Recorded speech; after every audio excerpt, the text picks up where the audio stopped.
एक समय की बात है। हिमालय की खाड़ी के किनारे एक छोटे से शांत गांव में राहुल नाम का एक युवा लड़का रहता था।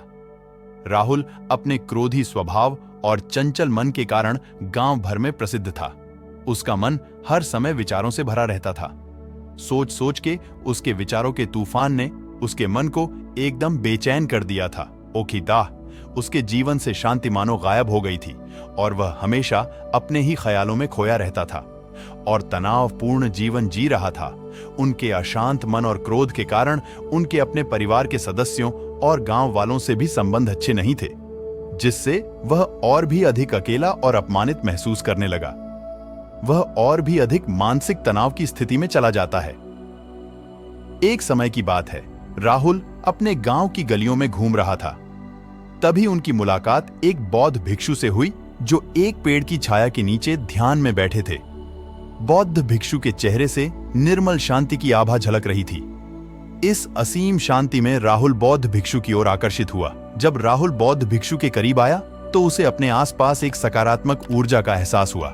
राहुल को एहसास हुआ कि इस असीम शांति और सकारात्मक ऊर्जा का स्रोत कहीं न कहीं इस बौद्ध भिक्षु के भीतर ही है। इसलिए वह वहीं बैठकर उसकी आंखें खुलने का इंतजार करने लगा। थोड़ी देर बाद जब बौद्ध भिक्षु की आंख खुली तो उसने एक युवा लड़के को अपने सामने बैठा पाया, जो बहुत तनावग्रस्त और नकारात्मक भावनाओं से भरा हुआ लग रहा था।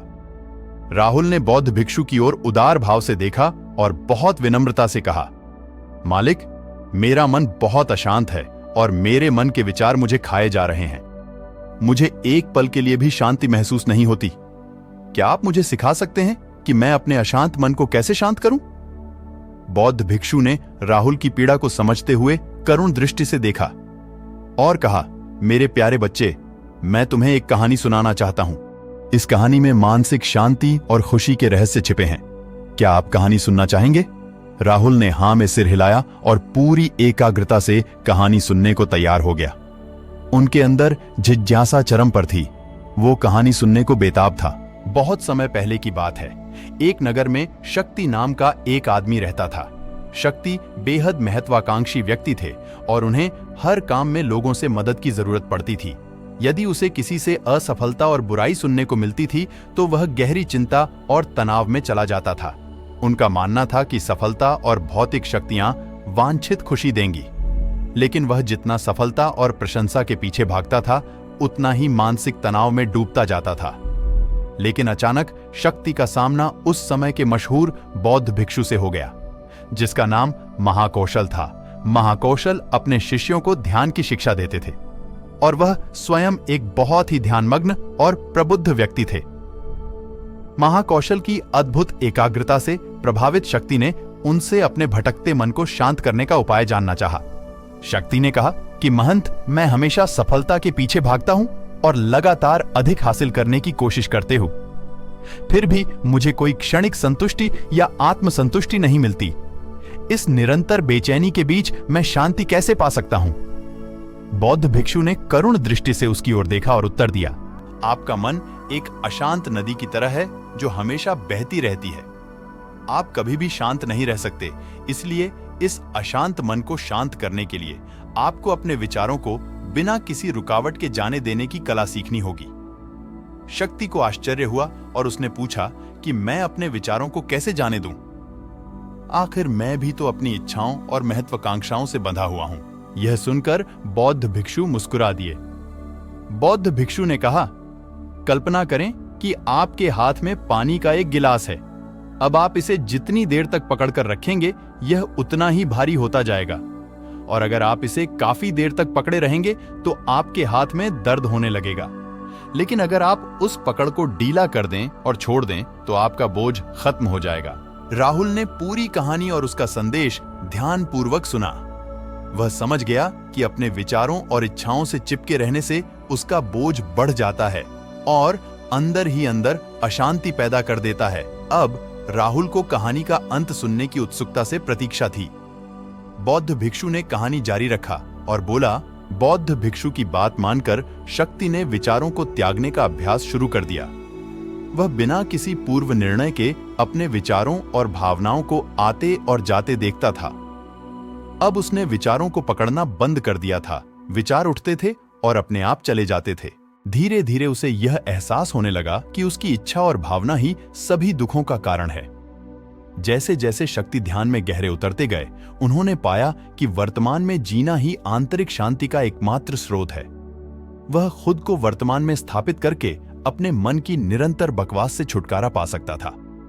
धीरे धीरे शक्ति का मन एक शांत झील की तरह हो गया, जो बाहरी दुनिया को अपने अंदर प्रतिबिंबित करती है। उन्होंने जीवन की सादगी में संतोष को अधिक महत्व दिया और भौतिक संपत्ति के प्रति अपना लगाव छोड़ दिया। जैसे ही शक्ति में ऐसे बदलाव की खबर लोगों के बीच फैली, दूर दूर से लोग मार्गदर्शन लेने आने लगे। लोगों को विचारों को मुक्त करने की कला सिखाना और उन्हें अपने भीतर शांति खोजने के लिए मार्गदर्शन करना, वह लोगों के बीच शांति और ज्ञान का प्रतीक बन गया। शक्ति और साधु की कहानी समाप्त कर महाकौशल बौद्ध भिक्षु कुछ देर के लिए चुप हो गए, ताकि इस कहानी का अर्थ राहुल के मन में अच्छी तरह से बैठ जाए। राहुल ने बौद्ध भिक्षु की ओर देखा तो उनकी आंखों में अब एक नई समझ दिखाई दे रही थी। राहुल ने धीरे से कहा कि मुझे इस कहानी में ज्ञान दिखता है, लेकिन मैं इसे अपने जीवन में कैसे लागू करूं? मैं अपने अशांत मन को कैसे शांत कर सकता हूं? राहुल के इस सवाल पर बौद्ध भिक्षु गर्मजोशी से मुस्कुराते हैं और फिर कहा कि अशांत मन को शांत करने का अभ्यास आत्म जागरूकता से शुरू होता है। अपने भीतर उठने वाले विचारों का निरीक्षण करने के लिए प्रतिदिन कुछ समय निकालें। उन भावनाओं पर ध्यान दें जो आपके मन में आती हैं और देखें कि वे कैसे आती हैं और आकाश में गुजरते बादलों की तरह चले जाएं। राहुल ने आंखें बंद कर लीं और बौद्ध भिक्षु के कहे अनुसार अपने विचारों का अवलोकन करने लगा। जैसे ही उसने अपने भीतर उठने वाले विचारों पर ध्यान देना शुरू किया, उसे इसका एहसास हुआ। उसे अपने अंदर चिंता और इच्छाओं की एक निरंतर धारा बहती हुई महसूस हुई। सिर्फ एक एहसास ने ही उसे एक अद्भुत शांति का एहसास कराया। उन्हें यह भी एहसास हुआ कि यह सभी विचारों और भावनाओं से अलग है। बौद्ध भिक्षु ने आगे कहा कि जैसे शक्ति ने खुद को सभी मोह माया से अलग कर लिया था, वैसे ही अपने मन को अशांतकारी विचारों और भावनाओं से मुक्त करने का अभ्यास विकसित करो। बिना किसी पूर्वाग्रह के विचार को वैसे ही स्वीकार करें जैसे वह आता है, और फिर धीरे धीरे उन्हें जाने दें और अपना ध्यान वर्तमान क्षण पर केंद्रित करें। लेकिन राहुल ने टोकते हुए कहा कि अगर विचार और भावनाएं इतनी मजबूत हैं तो क्या होगा? बौद्ध भिक्षु ने कहा, यह बना रहता है और मन को छोड़ने से इनकार करता है। बौद्ध भिक्षु ने राहुल की बात से सहमति जताते हुए सिर हिलाया और कहा, ऐसे कई मौके आएंगे जब आपके मन में सवालों का बवंडर चल रहा होगा। जब आपका दिमाग आपकी बात ही नहीं सुनेगा, तो ऐसे में आपको अपनी सांसों की ताकत पर विश्वास करना होगा।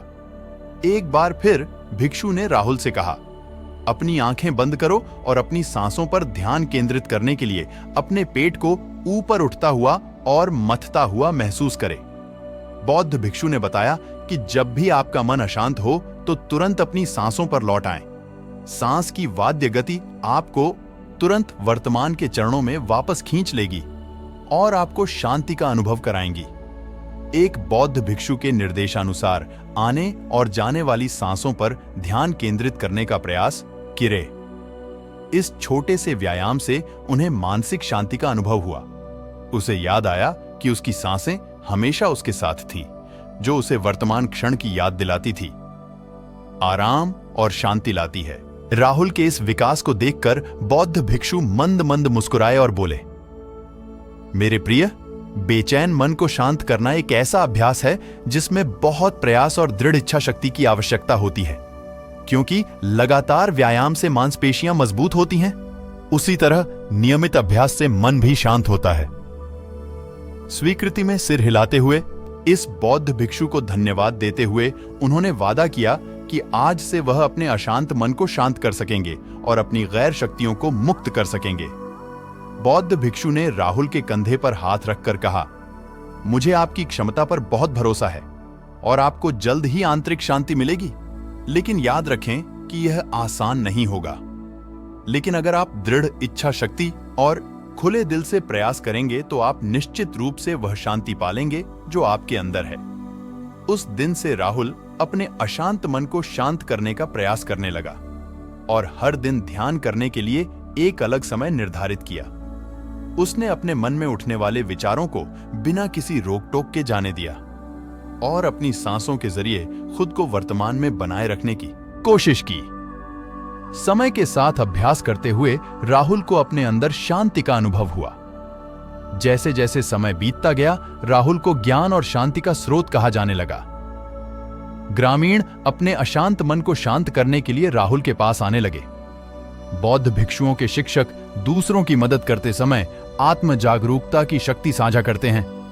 बौद्ध भिक्षु आंतरिक शांति पाने की शिक्षा देते हैं। इसके साथ ही उन्होंने अपनी सांसों पर ध्यान देने और अपने विचारों को मुक्त करने की कला भी सिखाई। ऐसे निवासियों का विकास हुआ और उन्हें मन की अमूल्य शांति मिली। बौद्ध भिक्षु की शिक्षाओं और राहुल द्वारा संचालित अभ्यास के माध्यम से विचारों को त्यागने और वर्तमान में जीने की कला दूर दूर तक फैल गई। उन्होंने कई लोगों की जिंदगी बदल दी और जैसे जैसे समय बीतता गया, उनकी जिंदगी और भी बदलती गई। राहुल का शांत प्रभाव उसके गांव की सीमाओं से परे तक फैला हुआ था। आसपास के गांवों और शहरों से लोग राहुल के परिवर्तन की कहानी सुनते थे, उनसे सलाह लेने आते हैं। मन के बोझ तले दबे लोगों के लिए राहुल आशा की किरण बन गया। राहुल की शिक्षाएं केवल ध्यान और प्रवचन तक ही सीमित नहीं थीं, बल्कि वह रोजमर्रा के काम जागरूकता के साथ करने पर ज्यादा जोर देते थे। वह लोगों को अपनी भावनाओं के प्रति जागरूक रहने की याद दिलाते थे। इस बात पर ध्यान दें कि आप दिन भर में क्या करते हैं और अपने आसपास होने वाली घटनाओं पर आप कैसे प्रतिक्रिया करते हैं। हर काम पूरी जागरूकता के साथ करें। जब आप खाएं तो प्रत्येक टुकड़े के स्वाद का आनंद लें। जब आप सूरज की रोशनी के सामने खड़े होते हैं तो उसकी गर्मी महसूस करें। लोग क्या कहते हैं उसे ध्यान से सुनें और समझें। छोटे छोटे बदलावों से लोगों के जीवन में चमत्कारिक परिवर्तन आते हैं। राहुल की शिक्षाओं से लोगों ने सीखा कि जीवन का आनंद वर्तमान में जीने में है। दोस्तों, मुझे आशा है कि आपने इस मोटिवेशनल स्टोरी से बहुत कुछ सीखा होगा। अगर वीडियो पसंद आया तो एक लाइक करके जाना और चैनल को सब्सक्राइब कर लेना, ताकि जब भी नई वीडियो आए तो आपको नोटिफिकेशन मिल सके, और इसे अपने दोस्तों के साथ शेयर भी करना। तो आज के लिए बस इतना ही। मैं मिलूंगा आपसे अगले वीडियो में।